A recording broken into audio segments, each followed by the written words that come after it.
Maupay nga adlaw mga kabugtuan ko dida kan Hesukristo. Aadi na kita han ikaduha nga Domingo han pagkabanhaw, Divine Mercy Sunday.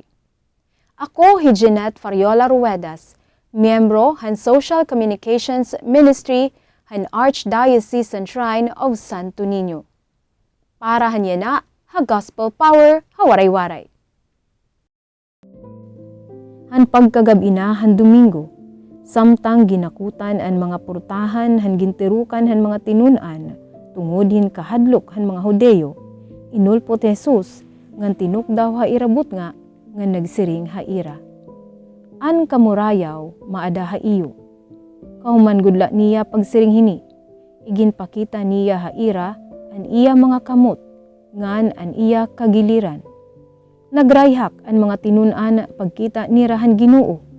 Ginsiring na liwat hera ni Jesus, an kamurayaw maada ha iyo. Sugad nga ginpadara ako han amay, ginpapadara ko liwat kamo. Ngan kahuman niya magsiring hini, gininhawaan niya hira, nga nagsiring ha ira. Karawatan niyo an Espiritu Santo, an mga sala nga iyo pasayloon, pasasayloon manliwat. Ngan an mga sala nga diri niyo pasayloon, diri man liwat pasasayloon. Diri nira kaupod han pag-abot ni Jesus, hi Tomas. An ginngaranan nga Didimo, nga usahan 12.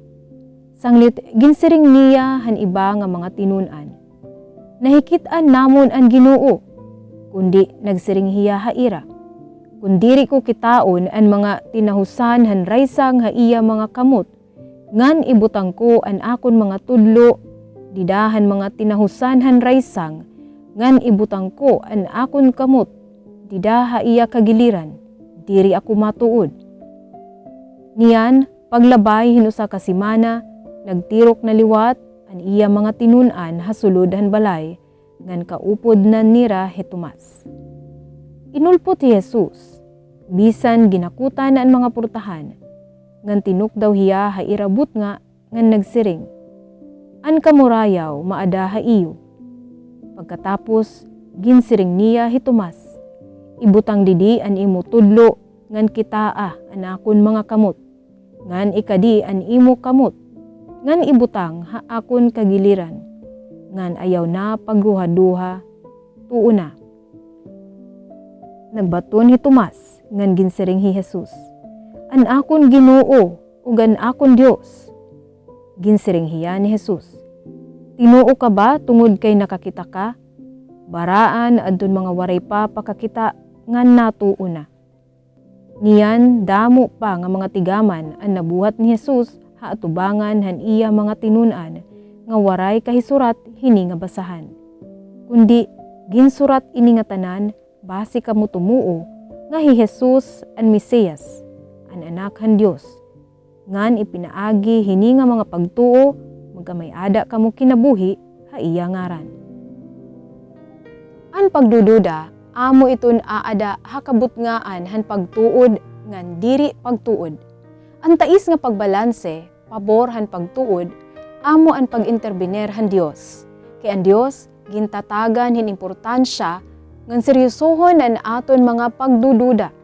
Ngan ini nahihimo, gamit iton aton pasensya para kita makagawas kung ano ka maulul an aton pagruruhaduha. Ang Diyos nun nga kaluoy, amo iton naghihimo ngan aton mga pagdududa, amo ang nagiging bato nga tamakan para kumusog ug dumig-on ngan bumaskog an aton pagtuo. Ang paggios han Diyos nun nga kaluoy daw iginlaladawan an ebanghelyo, didahan istorya parte kan Tomas, nga kilala naton nga nagruruhaduha nga Tomas. Tungod nga diri gudiya kumbinsido nga natapod han mga igin istorya haniya mga kaupod nga ang Ginoo na banhaw na.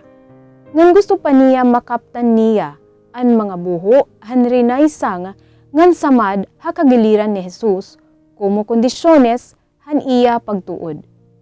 Kung tatagan naton hin maupay nga pag-intindi, Diri an bulgar nga mga kondisyones, kundi an positibo nga pagbaton han Dios nun nga kaluoy. Inimbitar ni Jesus si Tomas para matumanan an iya hingyap nga iya makaptan an nabanhaw nga lawas han aton Ginoo. Ngan an ebanghelyo waray liwat maghinabi kung nahimo ba an iya gusto mahimo. Pero nakikita niya Jesus, didahan mga gios, tikang didahan kahiladman, han iya pagdududa ngadto hakahitasan han pagtuo. Ngan ang gidadakui nga pangungumpisal han pagtuo nga dakan Jesus, inahimo didahan mga ebanghelyo. Dios ko, ngan akon Ginoo, nagtitikang mismo hababa hini nga diri natuod. Ginoo Jesus, kami nga waray kumita ha imo, natuod kami, nga tungod han imo Dios nun nga kaluoy, amo ang nagbendisyon han amon pagtuo. Amen.